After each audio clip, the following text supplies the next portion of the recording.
Bismillahirrahmanirrahim. In the name of Allah, the most beneficent, the merciful. تمام تعریفیں اس رب رحیم کے لیے جو دونوں جہاں کا مالک و خالق ہے۔ وہ رب کتنا رحیم ہے کہ جس نے انسان کو اپنا نائب اور خلیفہ مقرر کر دیا۔ اس رب رحیم کی رحمتوں کا، نوازشوں کا جتنا بھی شکر کیا جائے کم ہے۔ ہر شخص اپنے انداز میں اس رب کریم کا شکر ادا کرتا ہے، اس کی نعمتوں پہ تشکر کا اظہار ہر ایک کا اپنے انداز میں ہوتا ہے۔ بہترین صلاحیتوں کا جب اظہار کرنا شروع کر دیتا ہے تو گویا اس کی وہ زندگی ایک شاندار زندگی ہے، اس کی زندگی ایک شاندار زندگی ہے۔ ہم ساری زندگی اس بات کا انتظار کرتے گزار دیتے ہیں کہ اگلا وقت اچھا آئے گا تو ہم اچھا کریں گے۔ ہم اسی آس پہ اپنے شب و روز گزار دیتے ہیں کہ ہم کل یہ کام بہتر انداز میں کریں گے، لیکن وہ کل کبھی بھی نہیں آتا، اور اس طرح سے ہماری زندگی جو ہے وہ گزرتی چلی جاتی ہے اور ہم اپنی صلاحیتوں سے کما حق فائدہ نہیں اٹھا سکتے۔ ہم سوچتے رہ جاتے ہیں کہ ہم نے یہ کرنا ہے اور ہم یہ نہیں کر پاتے۔ اس کا حل کیا ہے؟ اس کا حل یہی ہے کہ ہم جہاں پر بھی ہیں، جیسے بھی ہیں، اپنی صلاحیتوں کا اظہار کرنا شروع کر دیں۔ ہم اپنی صلاحیتوں کو استعمال کرنا شروع کر دیں اور لمحہ موجود کو، حاضر وقت کو اپنا بہترین وقت بنا لیں۔ اپنی بہترین زندگی کے اندر اس لمحات کو، ان لمحات کو شامل کر کے بہترین بنا لیں۔ سادہ سی بات ہے کہ جو صلاحیت ہمارے پاس آج ہے وہ آج سے 10 سال پہلے نہیں تھی، اور آنے والے وقتوں میں یہ صلاحیت نہیں رہے گی، کوئی اور صلاحیت ہمارے پاس آ جائے گی۔ تو کیوں نہ ہم اپنی ان صلاحیتوں کا اظہار کرنا شروع کر دیں اور اپنی زندگی کو آسان کر لیں اور اپنے وقت کو محفوظ کر لیں۔ اس کی وجہ یہ ہے کہ ہر آنے والا وقت نئی امیدیں لے کے آتا ہے، اور اس کے ساتھ ساتھ ہر آنے والے دور کی، ہر آنے والے وقت کی ہم سے نئی توقعات ہوتی ہیں۔ وہ وقت ہم سے نئی مہارتیں چاہ رہا ہوتا ہے۔ Every coming day needs new skills and innovations from ourselves. Coming moment requires new skills and innovations from ourselves. ہر آنے والا وقت ایک نیا چیلنج لے کے آتا ہے، اور ایک نیا چیلنج ہم سے نئی صلاحیت کی ڈیمانڈ کرتا ہے، وہ ہم سے نئی مہارت کو مانگتا ہے۔ تو بہتر ہے جو مہارت ہمارے پاس ہے اس کو استعمال میں لائیں۔ مولانا جلال الدین رومی فرماتے ہیں کہ میں نے دیکھا کہ ایک شیر کا بچہ بیڑوں کے ریوڑ میں رہنے لگا، اور آہستہ آہستہ وہ جو شیر کا بچہ ہے اس کی تمام عادتیں ان بیڑوں کی طرح ہوتی گئیں، اور وہ جو شیر ہونے کا احساس تھا وہ کہیں گم ہو گیا۔ اب جب وہ کہیں گم ہو گیا تو ایک دن ایک عجیب واقعہ ہوتا ہے کہ اس بیڑوں کے ریوڑ پہ شیر حملہ کر دیتے ہیں اور جپٹ کر وہ ان بیڑوں کو چیر پھاڑ کے رکھ دیتے ہیں۔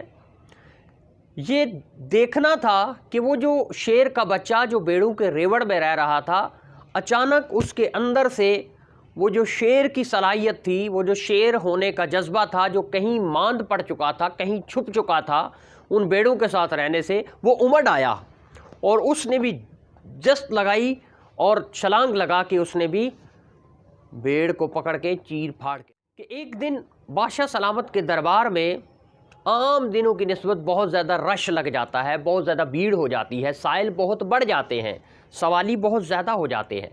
تمام سائل لائن میں لگ کے بادشاہ کی نوازشات سے اپنا اپنا حصہ وصول رہے ہیں، اپنا اپنا حصہ لے رہے ہیں۔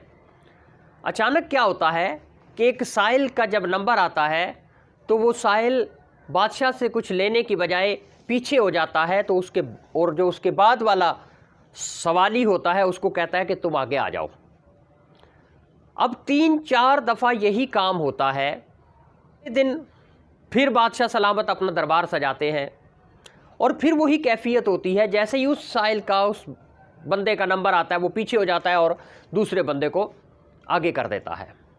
اب تیسرا دن جب آتا ہے اور یہی کارروائی ہوتی ہے تو بادشاہ سلامت کے جو سپاہی ہوتے ہیں، جو اس کے پہرے دار ہوتے ہیں، وہ بڑے حیران ہوتے ہیں اور وہ شک میں پڑ جاتے ہیں کہ کہیں یہ دشمن ملک کا کوئی ایجنٹ نہ ہو، ملک کی خبریں اور بادشاہ سلامت کا جو دربار ہے اس کی باتیں کہیں باہر نہ پہنچاتا ہو۔ تو وہ سپاہی اس کو پکڑ کے بادشاہ سلامت کے پاس لے جاتے ہیں اور بادشاہ سلامت کو کہتے ہیں کہ بادشاہ سلامت، یہ شخص پچھلے 4 دن سے اس طرح کی حرکتوں میں ملوث ہے اور یہ اس طرح کے کام کر رہا ہے، خود کچھ نہیں لیتا اور دوسروں کو اپنا نمبر دے دیتا ہے۔ تو بادشاہ سلامت اس سے کہتے ہیں، ہاں بھائی سوالی، یہ تم کیا کر رہے ہو؟ وہ سوالی کہتا ہے، بادشاہ سلامت میں وہی کر رہا ہوں جو آپ کر رہے ہیں۔ بادشاہ سلامت حیران ہو کے، بھائی میں تو خیرات بانٹ رہا ہوں، انعام و اکرام دے رہا ہوں، اور آپ کیا کر رہے ہو؟ اس نے کہا، بادشاہ سلامت آپ کے پاس مال و دولت ہے، آپ کے پاس ہیرے جواہرات ہیں، آپ کے پاس یہ نوازشات ہیں، آپ یہ دے رہے ہیں، آپ یہ تقسیم کر رہے ہیں، اور میرے پاس میرا ایک نمبر ہے کہ جب میری باری آتی ہے اس میں میں خود لینے کی بجائے وہ نمبر کسی دوسرے کو دے دیتا ہوں۔ کام ایک ہی ہے بادشاہ سلامت، آپ اپنی صلاحیت کے مطابق کر رہے ہیں، آپ اپنی مسند کے مطابق کر رہے ہیں، اپنے مقام کے مطابق کر رہے ہیں، اور میں اپنی حیثیت کے مطابق کر رہا ہوں۔ تو یہ واقعہ ہمیں یہ بتاتا ہے کہ اپنی زندگی کو شاندار بنانا ہے تو آپ کے پاس جو بھی صلاحیت ہے، جیسی بھی صلاحیت ہے، اس کو استعمال کرنا شروع کر دیں۔ آپ جس حوالے سے کسی کی مدد کرتے ہیں آپ کرنا شروع کر دیں، کسی مقام، کسی عہدے کے انتظار میں نہ رہیں کہ وقت آئے گا تو ہم کسی کی مدد کریں گے، ہم مالدار ہو جائیں گے تو کسی کی مدد کریں گے۔ نہیں، آپ جس جگہ پر جس درجے پہ ہیں، جیسے بھی کی علمی حوالے سے مدد کر سکتے ہیں تو کرنا شروع کر دیں۔ آپ کسی کا ہاتھ پکڑ کے اس کو روڈ پار کرا سکتے ہیں تو شروع کر دیں۔ آپ اگر کسی کی دل جوئی کر سکتے ہیں تو کرنا شروع کر دیں۔ آپ اگر کسی کو اچھا مشورہ دے سکتے ہیں تو دینا شروع کر دیں۔ آپ اپنے کسی کلاس فیلو کا کوئی ایشو ریزالو کرنے کے قابل ہیں تو وہ کر دیں۔ آپ کو یاد ہوگا کہ کئی دفعہ ایسا ہوتا تھا بچپن میں، جب اسکول میں ہم جاتے تھے یا کالجز کے اندر یا یونیورسٹیز میں جب وقت گزرا تو کئی دفعہ ایسا ہوا کہ ہمارے کسی دوست کی فیس کے پیسے نہیں ہوتے تھے تو فوری تمام دوست مل کے فوری چندہ کر کے اور اس کو کہتے تھے، یار ابھی صبر کر، تو یہ فیس تو جمع کرانا، بعد میں ہمیں واپس کرتے رہنا۔ کیا تھا وہ؟ وہی بہترین صلاحیت تھی، وہی شاندار زندگی گزارنے کا طریقہ تھا۔ تو آج بھی آپ لوگ جس درجے پہ ہیں، جہاں پر ہیں، جیسے ہیں، آپ یہ کام شروع کر دیں، آپ یہ کام شروع کر دیں، پھر دیکھیں وہ رب کی ذات کس طرح آپ کو بدلتی ہے، وہ رب کی ذات کس طرح سے آپ کی صلاحیتوں کو بہتر کرتی ہے۔ آنے والے کل کا انتظار نہ کریں، آج کے وقت کو استعمال کریں اور دیکھیں اللہ کی ذات کس طرح سے آپ کی سکلز کو، آپ کے پاس جو اللہ کی بلیسنگز ہیں وہ کس طرح سے بہتر ہوتی ہیں۔ ابھی ریسنٹلی میں نے دیکھا، آپ کی نظروں سے بھی یہ بات گزری ہوگی، سوشل میڈیا نے بہت ساری چیزوں کو بڑا آسان کر دیا ہے کہ میاں والی کے ایک علاقے کی ایک